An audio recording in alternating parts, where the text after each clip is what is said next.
Hey guys, I think you're gonna love this video. I was a guest on Wolf's Den, and Joni and Shawn are great people in the Houston area. They manage a lot of properties. They have about 1,500, 2,000 units under management, single family houses.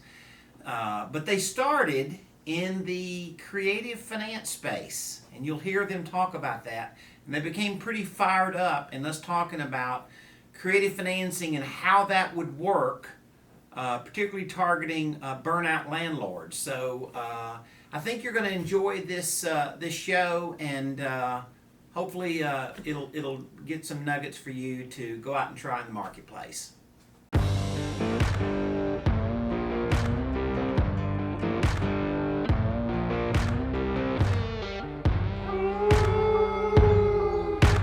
Welcome back to Inside the Wolf's Den with your hosts, Shawn and Joni Wolfswinkel. Today we have a special guest with us, Mr. Eddie Speed, also a good friend of ours. How are you today, Eddie?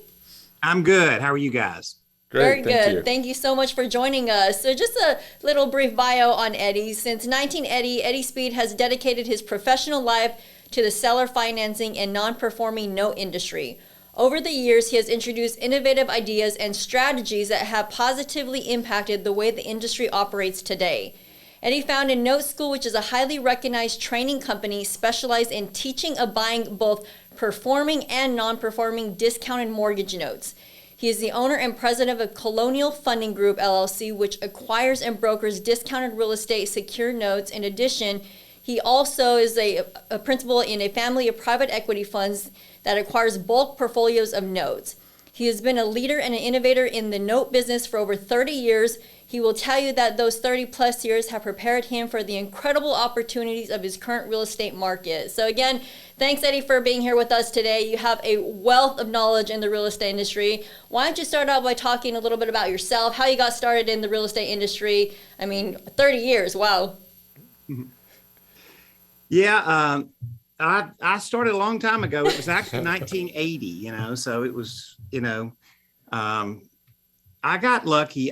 My wife, who and I will celebrate our 40th wedding anniversary in July. Congratulations. Her father was in the note business and was a traditional real estate investor, had really didn't do much flipping, but had lots of rentals. And then when the inflation got really high, then all of a sudden people were forced to carry seller financing because of high interest rates, 1980. Sounds like it's happening again. But. It very well could be. Yeah. So he introduced me to the business. And of course, it was just dumb luck for me. I didn't know what I was looking for. I think a lot of the people that are on your podcast, they've gone to some educational platform and they're seeking something, right? Mm-hmm. And but I would say that was back then, that wasn't as common, and I just was looking for something. Young guy, 20 years old, was looking something better than what I had, so that's how I got started. Dude, and you've parlayed that because I know you've done so much. I've had the privilege of attending one of your events, 3-day events, and the wealth of knowledge that you and your wife both possess, because I know she's very, she knows her stuff when it comes to the note business. But I learned so much being even 20 years in the business, when it comes to creative financing, you always have a different spin on it. And what the biggest takeaway I had is you look at a transaction differently, and you are able to creatively come out with a different way of putting it together, whether it's buying it creatively or selling it. And so where does that come from, and can you share more about it? Sounds like you sit there and just come up with these creative ideas in your spare time. Well, I've done a lot of volume. I've closed over 50,000 note deals. So I've seen a lot of deals. I mean, 50,000 deals we got to close on. That means I probably looked at 300,000 or 400,000 deals. And so I've gotten to see a lot of different ideas. And I may see a transaction, the buyer of the property got the seller to carry terms, and maybe he did 8 things okay, or maybe even kind of in a dumb way. But then he did two things that I'm like, oh my gosh, that was magic. And then you look at the next deal and the next deal and the next deal. And so all of a sudden you get to you feel like you get to be the best of the best, right? And you're right. At this point, it becomes a little bit with us, just to reach into your brain and remember history and what happened and that kind of thing. I have a theory about pretty much everything in real estate investing, right? Like if we were just, like right now we say we have a shortage of properties, right? Well, I mean, we do have a shortage in properties, right? We have 850,000 houses listed and we need 2 million, right? Right. But if we look at it the other way, it's like, well, could you buy 850,000 properties? And anybody would go, even Warren Buffett would go, no, probably not. So the deal is there's not a shortage of property. Sometimes there is a shortage of solving a problem. And so I always look at creative financing as simply like there's several generic things that I could tell you to do in structuring, very interesting terms. But the truth of the matter is it's really just me being conscious of the fact that for me to make the deal that somebody else can't make, many times I know I'm gonna have to solve a problem somebody else doesn't solve. And it's fun. I happen to love it. Yeah. And you still love it today. But let's take a step back. Can you just explain creative financing? Because it's not as common or hasn't been, the last several years. So just take us to the basics. What's creative seller financing? How do you look at it and just structure the deal? Because I don't think it's as often. When we got in the business 22 years ago, we did a lot of seller finance, but you don't see it as much anymore today. No, it is. Well, I will give you an interesting number. There were $28 billion worth of seller finance notes created last year. Wow. So, and by the way, Texas is the number one market in the United States. 25% of that entire number of the dollar volume on the amount of seller financing was originated in the state of Texas. So it's very niche, but a lot of people just don't think they could use it. So let's just say that I find a piece of property for sale for $300,000. Okay. And the traditional thought is I'm going to write you a check for $300,000, assuming I'm okay with the price. I'm going to write you a check for $300,000, meaning I'm going to have a lot of money in my checking account, or I'm going to use some form of traditional lending, right? The traditional lending wouldn't be creative financing. It would just be financing. But let's just say for a minute that I didn't do it that way, right? Maybe you said, hey, I've owned this property for a long time now as a rental. I want to sell it, but the property has done really well and appreciated in value. And I say, okay, let's look at what maybe we can do. So you're saying what you really dread doing is paying the taxes on that profit. And you're like, yeah, that's probably true. And I'd say, okay, well, let me be ridiculous with you for a minute and let me go pay $310,000. Maybe a real estate investor, a discount buyer, maybe they don't want to be willing to pay $260,000. Well, see, we're pretty far apart at this point, right? And then I say, what I'm going to do is I'm going to go get a conventional mortgage, a first mortgage, and I'm going to put a first mortgage on the house, and you're going to get half your money today. And then I'm going to structure it to where you get half of your money in the future. But what happens is I'm drastically going to affect your capital gains tax because I'm going to push most of it out over a long period of time. So you get essentially a tax loophole of paying later. And of course, that's a way to do it. That's a institutional first, a seller second. And we're going to see a lot of that like in inflationary times. I mean, I believe that's definitely going to be a thing, as you guys talked about before, when you started. So that's a way that I see that it's probably going to be used, and can be any combination of it. But here's the reality. So Eddie, tell me what creative financing is. Creative financing is structuring financial terms around a transaction that is different than how just paying cash or getting a traditional loan at a bank doesn't work. or it's better for you if you don't, right? And so the idea becomes from there, it's sort of a puzzle, right? And you just teach people how to find different strategies and kind of fit those puzzle pieces in. And you just basically talk to the seller and find out what's important to him. Now, we all know in negotiating and buying a property, you got to ask the right thing, right? So I believe the right thing, if I were dealing with somebody that had a rental, I'm thinking about maybe one of your clients or one of your friends that maybe they want to make it a rental. They're going to have it managed and they've got it in great shape, the way they're going to structure it. But the seller wants retail and they're going, it doesn't cash flow that well if I do retail, or, it's like, what are the financings tight? Or maybe they've got too many loans at the bank, or maybe they're just like me and they're 62 years old and they're not going to sign a personal guarantee anymore for anything. Yeah. Right. I don't know. People have all different kind of reasons. And so I would start out probing the seller as to what made sense. So I would say, Joni, sounds like you've done really well with your rental.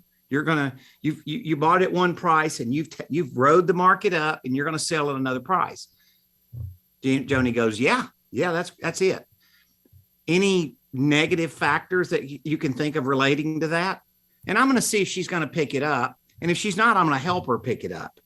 And basically what I'm then going to work into the conversation is, that capital gains is the only bad part about this deal. You got to pay taxes on the profits you've made. She goes, yeah, you're right. I know. Anybody ever tell you how you could defer your capital gains? Not pay them this year. In fact, you could pay them as much as 20 years in the future.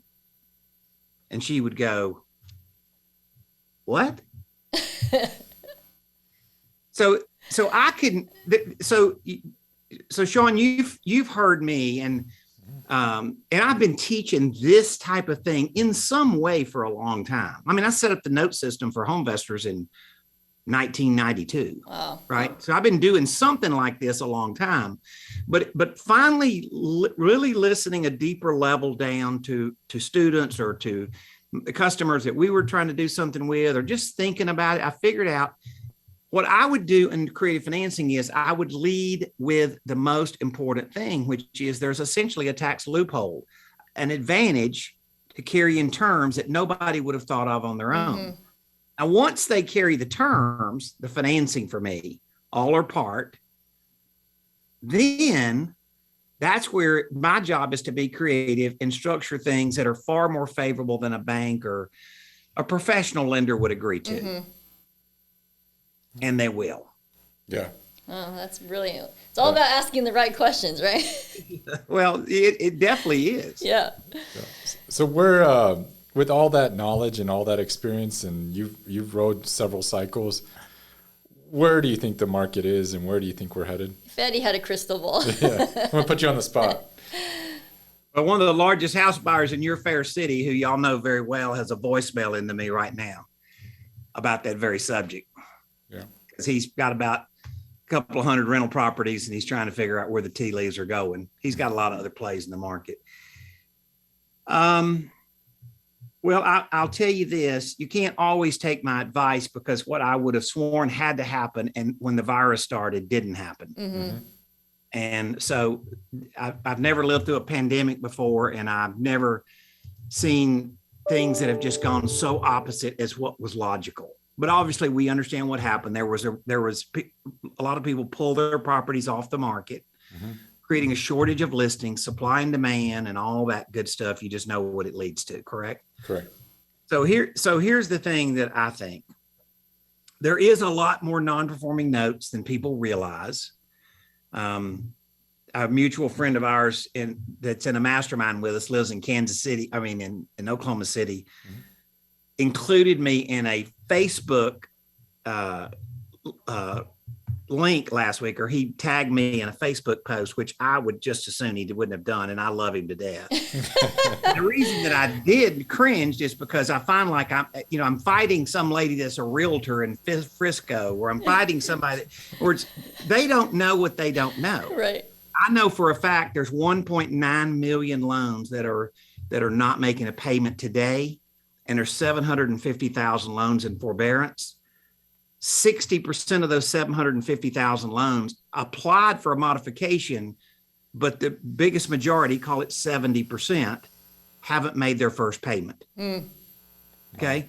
Then the loans that didn't apply for a modification, they're just going to end back in the non-performing note pool. They didn't even apply for a modification.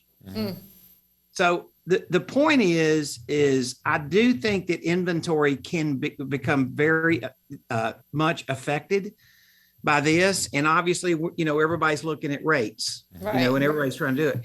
I believe that, to be honest with you, I think the real estate investor trying to acquire rentals, which is what you help guys do. And I think that you have a unique advantage, because a typical realtor that's trying to sell, properties to out-of-town investors, they are not going to know much about creative financing. Right. If you then applied some of the techniques where you're getting the seller to carry a second, he gets an advantage of, getting part of his money later, including part of his tax bill later, and you're getting some money today, then you can back into it and make the math better where it would cash flow, because rising rates and rising interest doesn't produce a lower payment. So there's a way to work it around. I mean, that's how people figured this stuff out, is in not perfect markets. Correct. Yeah, it's been so long that I think people forgot. Yeah. I'm getting excited just listening to you right now, because we used to do this back 10 years ago. So. 20 years ago. I mean, that's everything we did was creative, and it actually was. It brought more. It was fun. It was fun. Yeah. Anyway, in the last 10 years, it's been so transactional and just rinse and repeat. And markets have cycles. I mean, I have stayed in the note business because I have so many different little angles that I could work. But I think for many people that I know, like you guys, years ago, you used to do it and it was common. Okay, so let me ask you a question. Why was it common then? The market, wasn't as hot. So, there was at least 6 months worth of inventory. There was rates were in the 8s, 7s at that time. So that was the main reason. It was, people looked to it more. They couldn't go to the bank and get a loan for, 2 or 3%. Right. Like they have been. So it was just, and there was. So you found the advantage in the fact that the way to compete against the fact that mortgage lenders either couldn't financially, meaning that the prevailing rates, or they couldn't because they didn't want to have deep underwriting. Correct. Right? Both of those equal what I would say is a void in conventional lending. Correct. And so seller financing filled that gap. Correct. I mean, and we were 19, 20 years old. Like, we had zero credit. I couldn't go to a bank and get a loan at that time, but I had enough sales skills, or Joni did, that to convince the seller to sell it to us on terms. So that helped us. But yeah. So we've never actually had an educator or investor on the show that specializes in notes and seller financing. So let's talk a little bit about your note school. What's your mission there? What do you teach? Well, I'll give you a sense of why I started doing it, and it's continued to morph, but I think I still teach for the same reasons that I started. So I met the guy that founded Homevestors, Ken D'Angelo, back in the 80s. I bought notes from him. And then he was franchising the house buying business, as you guys know. And so he came to me and he says, look, I don't believe any real estate investor can survive 20 straight years without having a deep understanding of creative financing. Sometimes the market's perfect. Sometimes he doesn't have to overcome those objections. Sometimes they're going to have to overcome those objections almost all the time. The market you guys just described, right? So I for years worked and set up the note system and did all the stuff and all the mechanics of it. And I bought from a lot of other well-known people that have been around in the market. My old pal, Mitch Stephen, lots of people that I really kind of helped get started in the note space, but they were creating notes over and over and over. And I was buying their notes. I was their exit. So I realized I didn't actually have a note school back then. It was teaching people how to do it, because if I didn't give them a formula, it wasn't fair to them to ask them to make up their own formula about something they didn't have a lot of experience with, which was how to sell notes in the secondary market. So I wrote the matrix and developed things and did stuff like that. And then when I started note school, I said, okay, I can do a lot of business with people once I teach them the framework.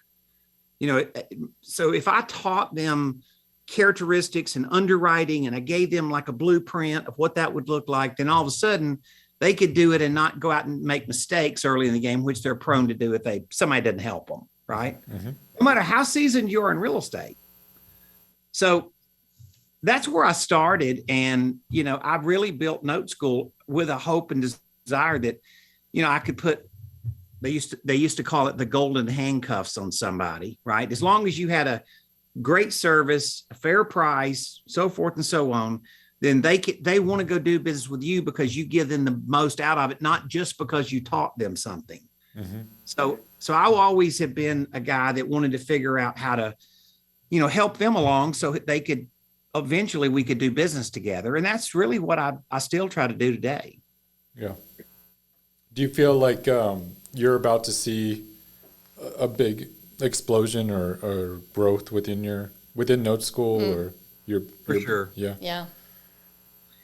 Yeah, if rates keep moving up, people are going to have to figure out creative financing because they're just not going to take the math won't work if you don't put some creative financing in it, right? And there's all kind of things that people can do that would be, I believe that you and I have a lot of mutual friends in the business, and I have a lot of conversations with them about inflationary times. There's some people in our Facebook groups that have a lot of hot sports opinions about inflation. And I remind them, I said, well, how many people do you know that were involved in the business when inflation was the highest, right? And, well, I'm not sure. I said, well, one, because you know me. Yeah. Right. So here's what I learned. When I was a young kid, they just taught me a strategy. I'm out calling on real estate investors and realtors. And this is like in 1980 and the early 80s, right? I'm out calling on people who's been in the business excessively longer than I've been. So were they more knowledgeable about real estate overall? They were. Here's what they didn't know. They did not understand how to solve the creative financing problem, and they were feeling desperate because the market was pounding them. So understand, I realized that people don't always need creative financing, but when the market gets crazy, particularly inflation and all the things that follow that, then you're going to have some creative twist to it. Right. Yeah. Yeah. Joni and I really made for 10 years a killing off of a lot of subject to a lot of that kind of creativeness, and we're kind of excited because all these rates, how low they got, and there's going to be people that need. It always comes down to a problem, and you're solving somebody's problem. But if they got underlining debt service that is at a very low rate, we can get creative there as well and take advantage of those low rates. But. Yeah. We have a lot of new investors kind of starting out. If you were, what advice would you give to the new investor? So go Eddie Speed, in 1980, but with all your knowledge today, you got to take your knowledge with you. What would you do? Like if you started with no connections? Yeah. I think I proved a theory back then that I just told us about, right? It was that I was calling on these real estate investors and these home builders and these realtors. I didn't understand all that they understood. I just understood very distinctly how to solve one of their problems, right? And I think if you're a real estate investor today, you and I know that it's a hyper competitive market, and it's a little intimidating if you haven't been doing it before, and your competition are these guys that buy 200 houses a year. Yeah. Right. And we know them. They exist. That's not a story. And so I would say that an angle like creative financing would put them at a terrific advantage compared to somebody that, in other words, they've got a different way to close a customer than anybody else is really. If you haven't been taught this, you don't know this. You don't accidentally know this. And so I think that the creative financing angle and the tax angle to it and all that stuff, I think I think a young person in the business would really kill it trying to go try it that way. Mm-hmm. Nice. I'm going to take you a different direction and ask you, because we don't get too many. I know where this is going. Yeah, so we don't get a lot of people that, they work with their spouse, been involved. I know you started, right? It was a family, married 40 years, you said. Yeah, and, so tell us the secret sauce. So, how have you guys worked together, been successful building your company together, and stayed married for 40 years? Well, first of all, start out with a tolerant spouse. I love that. You guys know and understand it. In the early days, we just didn't have any money. And so Martha was kind of the office manager and I was running the acquisition desk. And, so we were just surviving, right? I would say that is not the best scenario in the world overall, right? You're just with each other too much, and work is going to have its hectics, and it's really easy for something that didn't go wrong with work to get into dinner that night, right? And so I think what we learned along the way is that we could do different things, be involved and do different things, but she's not my assistant, or she's not my operations person that I deal with all the time. So she had to go find the niche that was really what Note School teaches. And she has an office up here in our office, but I would say if we went to lunch 5 days in a week, we might mention work once. Just something that was happening. The rest of it is we just had to develop essentially a switch. And so that's worked good. And she is very tolerant. And, Martha's had a lot of influence of people because she teaches them that she teaches creative financing related to how you might do, retirement account type investing, and it would, in that type of investing, what's interesting is you got two young kids, and listen, you can do it with an IRA or a 401k or a solo or whatever, but you can do it just as easily with a health savings account or a Coverdell educational account. Those strategies will work. Essentially, maybe you're old like us or you're not, but the strategies still work the same. Yeah, no, and she, that was another big takeaway from your 3-day event that I did. We did that same thing, and I actually get excited about it. That's anymore today. That kind of stuff excites me, and so we did that for both of our kids, and they have the educational IRA account, and we've been flipping. But I also involve them in it, and so they get to see what's happening and try to. They're young; they don't quite understand all the nuances of it, but it's fun and yeah. But I think she did a half day right at your event. So Well, you guys have built an incredible business, and I'm in awe of both you and Martha. So yeah, what's your? We always ask our guests, what's their next? So what is your next? What's your next 5 years? I know our good friend David Phelps wrote a book on it, but just tell us what's your next. Well, our operations are pretty solid up here at this point, and I have some really significant people that help me run it to the point where I think I can not be here as much, and it's okay. So that's the first lesson that we all have to learn in business is don't own a business that owns you. And I think we all get caught up in that some because it's just hard not to. But then as we wake up and start reading ourselves out of that script, right? And so I think our next 5 years is going to be, I love it too much. It's not like I just wouldn't have any desire just to not be involved. Yeah. Right. I don't know. I like it too much. Die in the harness. Is that what they say?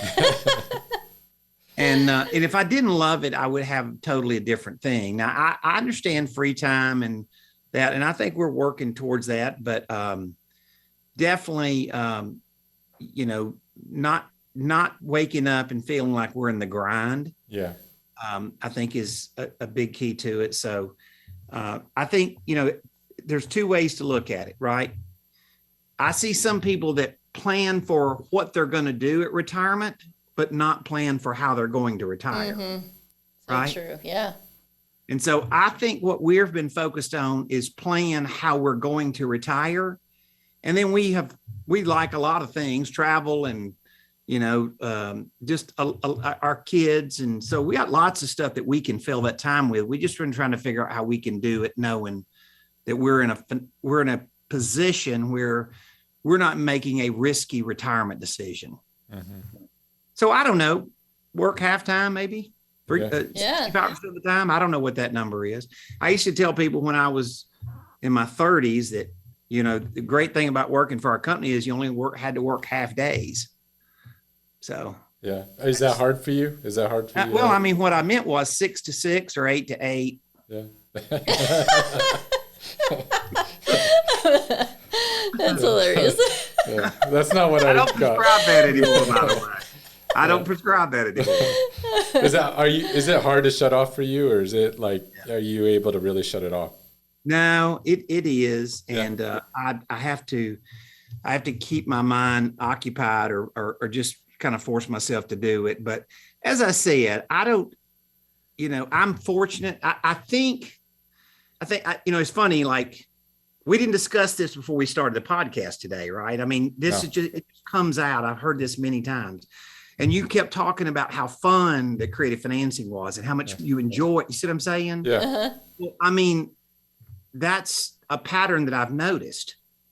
And so people start really enjoying it. And it may allow you to work less because you're doing really good deals that have some very good profit in them. But it also means the time you're working, you don't feel like you're grinding. Right. Yeah. Yeah.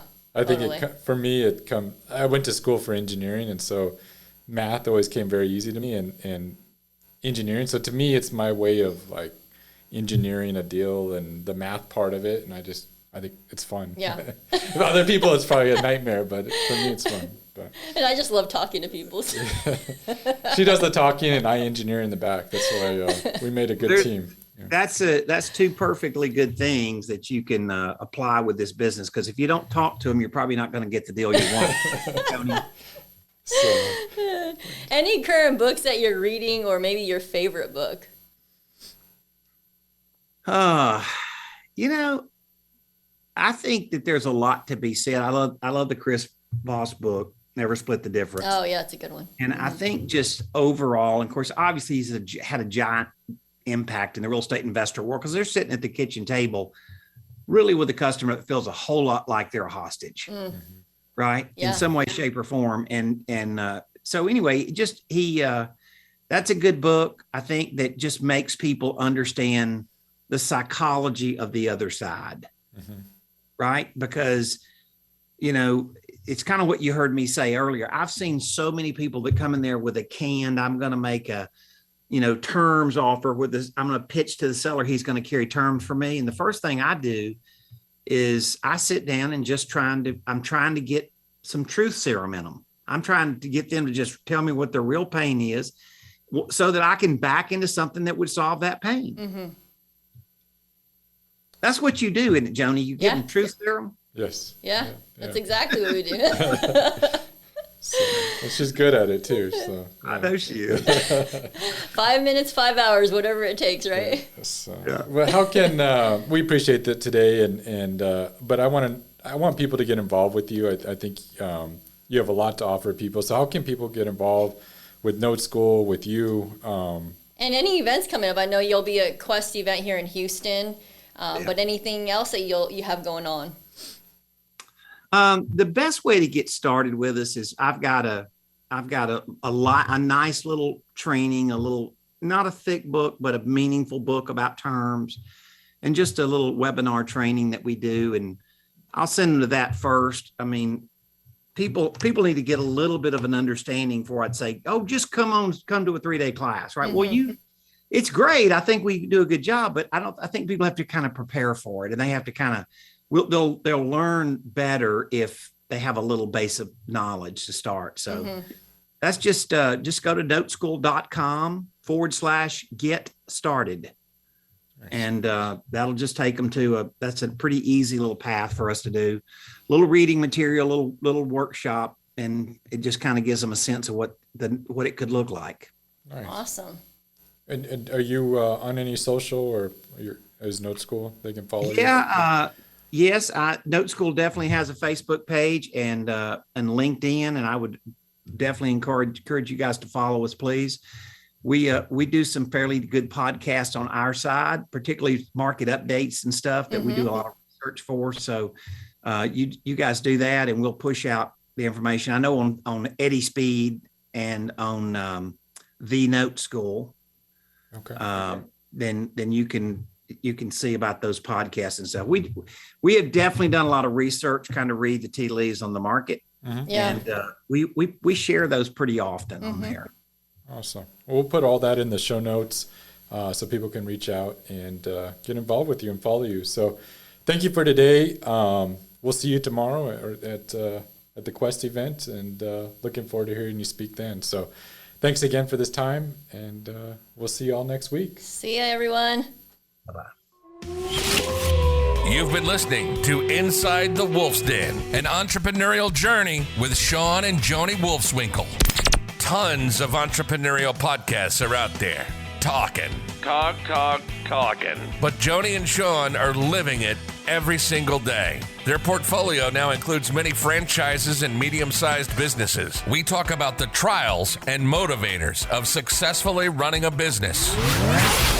Join us again soon for another podcast. But until then, reach out on the website at InsideTheWolfsDen.com, on Facebook at Inside the Wolf's Den, on Instagram at Inside the Wolf Den. We'll see you again soon.